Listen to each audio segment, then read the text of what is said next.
because we're here joined with Mr. Dean Flowers, who's the president of the Public Service Union. And about the good news, 10% is rolling back in. Good morning, Mr. Flowers. He's joined us via Zoom. How are you doing this morning? You're hearing us? I think your mic is not on. You might need to press that mic button. There we go. All right. Good morning, and blessed Tuesday to you all over at Channel 7 studio, and good morning, Belize. Thanks for having me once again on your show. Yes, thank you again for being here with us. But, I mean, in light of celebrations I would ask now, him how he's doing, but... Well, yeah, I mean... We know he's supposed to do good. You know, see the smile on his face, you know that 10% they come back. Come on, you're supposed to be excited, right? You always look at the glass half full. I don't know that the smile that I'm wearing today is solely as a result of the 10%. But you know, it's always good to be thankful and grateful for life. So I think that is that's the way I try to live each day, not just try to be happy. I think we should all celebrate that it's the best month coming up now. Oh my goodness. But I'm just driving that today. But Mr. Flowers, could you give us an insight as to how these negotiations came about? And, well, we know the reward now, but how did these negotiations begin and how they've come to fruition? Yeah. Well, I believe by now most Belizeans are aware that the country was in terrible economic status. And I think we need to go back to as far back as 2018, 2019. Our debt was ballooning out of control. The government was borrowing to remain viable, so that we can remain viable as a country. The elections came in November of 2020. This new administration took over, and they discovered that what pretty much we all knew. I think, of course, they said they were caught a little surprised by the extent to which the economy was doing. It was doing terrible. There is, of course, the suggestion that they were borrowing $1 million a day, and that was to pay salaries. We refute that. We continue to refute that. That was for salaries. The expenditure for government is not solely salaries. So clearly it was in fact to meet the recurrent expenditures for government and not solely just for salaries. So we entered a period of consultations with the government surrounding the 2021-2022 budget. And as part of that consultation, of course, was the proposal to cut the public sector wage bill by 10% and also to reduce recurrent expenditures, I believe, by 15 or 20%. The joint unions, BNTU, APSSM, and the PSU were not in agreement with that. We believe that what we needed was much more discipline coming out of Cabinet and the decisions coming out of Cabinet and the Ministry of Finance to be able to be more prudent and responsible in our spending. The government didn't feel that way, and so they proceeded in June to effect the 10% salary cut and 3 years increment freeze on public offices. And we're here today now where the Prime Minister made an announcement yesterday that Cabinet met over the weekend in a retreat and have decided that they would be restoring the 10% cut with effect of July 1st, 2022, I believe is what the letter stated and the address that he gave to the nation. Right. I want to ask Mr. Flowers, in regards to, there has been, the turmoil of the negotiations, the lack of consultations, and all these things happening. But now we're moving forward, and we're seeing that in July, effectively, I think you said July 1st, that we're going to be able to have the 10% restored. How do you feel, or how does the Public Service Union in general feels about the commitment that the government did go on their word and say, you know what, we're going to review, and if we're in a better financial situation and position, we're going to be able to restore back that money? Yeah. Well, I think before I lose this thought as well, I think that I must put out there that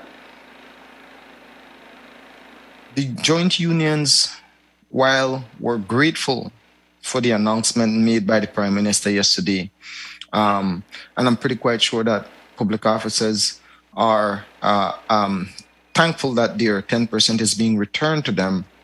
The manner in which it was done must be, I must point out that once again, we felt that the kind of dialogue that we expect from the government has not been its best. When we met with the government last week, we left from around the table with the understanding, of course, that Cabinet was meeting and that a decision would be made on the restoration of the 10% in a incremental manner within the current fiscal year. But there was a commitment also made that once Cabinet has met and decided on that there would be communications with the union on that decision.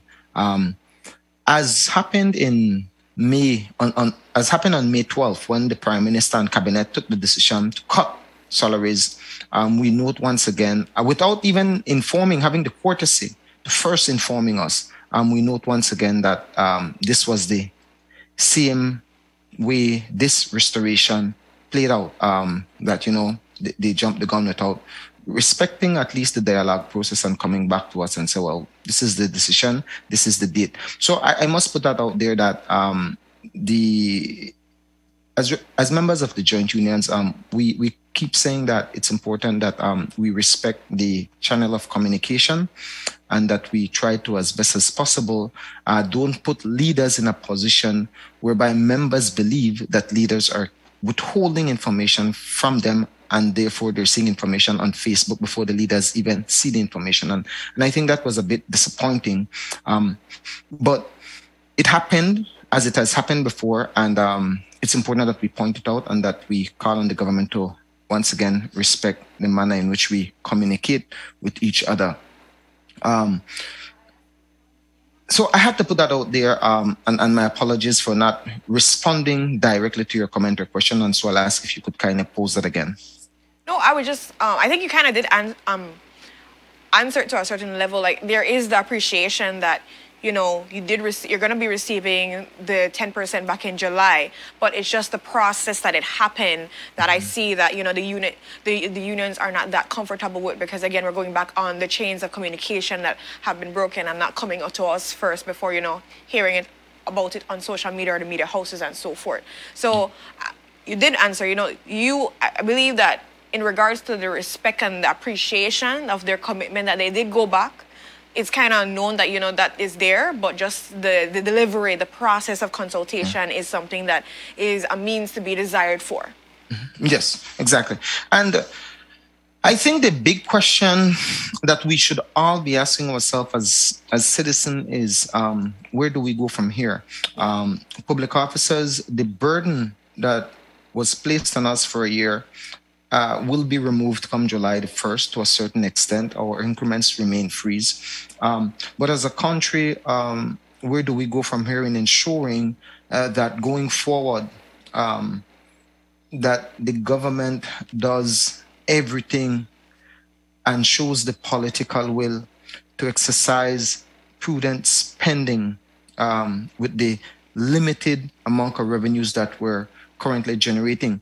The revenues that were projected for this current fiscal year surpassed the projections, but that doesn't mean that we are on a sustainable path to recovery, as I think, and I have to acknowledge what the Prime Minister said, I believe, in a comment yesterday or this morning, that the numbers that we're approaching are 2019 numbers, but 2019 the country was already in a terrible financial state.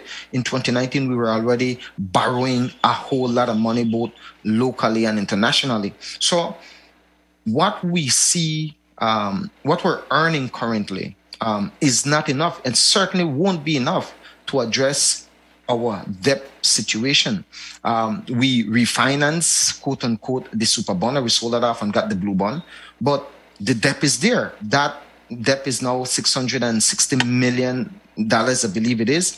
Outside of that, we also have our local debt and our bilateral debts and multinational debts that we have to deal with. So from a debt perspective, we're still in terrible state. So in my humble view, what we're earning from the revenue side of things is just enough to meet our recurrent expenditures. Now we have to figure out where do we get this excess money from to meet our debt obligations in 2 and 3 years' time when we have to start repaying those debts. And if we don't grow the economy, public officers may very well be faced with this same situation once again, and this economy again could be at risk of collapsing. So I think every citizen has to start paying attention in terms of the fiscal policies and the monetary decisions that are being made for this country. Mr. Flowers, in terms of the monetary decisions that are being made in this country, yesterday the Prime Minister also spoke of a non-contributory pension scheme, which he plans to implement. How does the union feel about this? Yeah, I think, and thanks very much for asking that question, because during the discussions with the government, there was this suggestion that the return of the 10% would have had to be contingent on public sector pension reform. And that never formed part of the consultations for the 2021-2022 budget. So we had to point that out point blank, that while there may be a need for a conversation surrounding public sector reform to commence, it cannot be hinged on the return of any 10%, on the payment of any performance bonus which the government has reneged on. It's a conversation that needs to be had, but it needs to be had in a fair and equitable manner, including looking at tax reform. There is no tax justice for the working class in this country, absolutely none. The private sector continues to enjoy the tax holidays, the tax avoidance and tax evasion that the tax services department seems to be unable to plug. We have to acknowledge that, look, the tax situation in this country is less than desirable. Yeah. And if we can address that situation, we will be in a better fiscal and financial position so that we do not have to come right back to public officers who are in fact the group that spend the most money within the economy. And so we're not welcoming, I'll put that out there, we're not welcoming to public sector pension reform, and whereby we will now be requested to contribute. And I want to address my public officers this morning, because I think we're hearing things, we're reading things, and we're not understanding what we're reading and what we're hearing. And I want to read from this cabinet retreat release that the Prime Minister or that the press office issued yesterday from the Prime Minister's office. It says, after careful deliberation, Cabinet has settled our position on these matters. And he was referring, of course, to the situation at joint unions. And we will inform the unions of the elements of that position, which includes much needed pension reform. This is suggesting that this restoration hinge on pension reform as an element or as a condition to that. And I've said clearly to the government side, you need to stop dodging tax reform. You need to stop dodging the fact that we have 2, 3, and 4 liars hooking up and paying a business tax, and I'm not a tax expert, but paying a corporate income tax of perhaps 1.75%, or paying 6% as a professional, versus one public officer or any laborer out there paying 25%. Yeah. I mean, these guys have found every possible way to avoid paying their fair share of tax. And the Barrow administration run away from that conversation. I can recall us bringing that to the table, and they didn't want to address it in no way, because the leader of that party was a liar. So he and his colleagues benefit from these type of tax policies. And it would appear that the movers and the shakers of this administration seems to enjoy the status quo. And I'm saying, as a taxpayer, as a public officer, and I'm saying to public officers, if there is no conversation and if there is no tax reform before public sector pension reform, they need to resist and they need to stand and defend. The only thing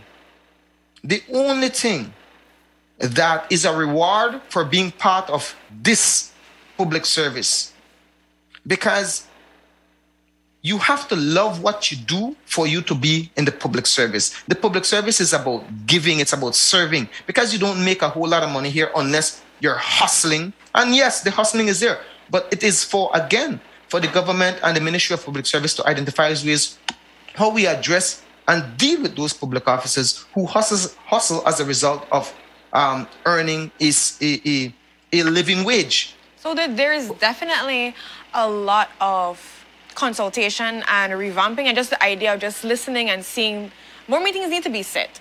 Because as you mentioned before, I mean, sharing the sentiments of just looking at tax reform before we look at, pension reform is definitely a conversation I think needs to be addressed and brought to the table. So I just want to thank you so much, Mr. Flowers, for, opening our eyes and also, the public service, all the officers, their eyes to this, because like you said, there's a lot of things being said and maybe you're getting hype about one aspect, but not seeing, the true representation of what else is happening. But again, there is definitely more meetings, communication barriers that need to be broken, and more consultation that has to happen.